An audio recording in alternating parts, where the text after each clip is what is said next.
নমস্কার। আজকে বানাবো কাটুরি চাট। চলুন তাহলে শুরু করি। দেখতে ঠিক যতটা সুন্দর, খেতে তার থেকে অনেক বেশি সুন্দর। আর যারা আমার মতো তো পাপড়ি চাট পছন্দ করে তাদের জন্য এটা বেস্ট হতে পারে। প্রথমে এখানে ময়দাটাকে মেখে নিয়েছি। মেখে লেচি কেটে নিয়ে শুকনো ময়দা দিয়ে বেলে নেবো। এখানে কাঁটা চামচ দিয়ে ভালো করে ফুটো করে মাঝখানে বাটি বসিয়ে বাটিতে ভালো করে ময়দাটা 4 সাইড দিয়ে লাগিয়ে ওপরের এক্সট্রাটা কেটে বাদ দেবো। এবার একদম লো টু মিডিয়াম ফ্লেমে ভালো করে আমি উল্টে পাল্টে ভেজে নেবো। ভাজা হলে দেখুন তো সুন্দর একটা বাটি তৈরি হয়েছে। এবার ভেতরে স্টাফিংটা তৈরি করব। তার জন্য এখানে সেদ্ধ করে রাখা কাবলি ছোলা আর আলু কুচি নিয়েছি। তাতে নুন আর একটু ভাজা মশলা, তেঁতুলের টক মিষ্টি চাটনি আর এখানে ধনেপাতার একটু ঝাল চাটনি দিয়ে ভালো করে মিশিয়ে নিয়েছি।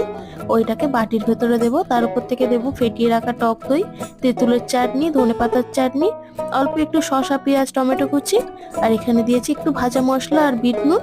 তার উপরেই দিয়েছি চানাচুর আর আনার দানা। তাহলেই তৈরি। তাহলে একবার বানাবেন আর জানাবেন কেমন লাগলো।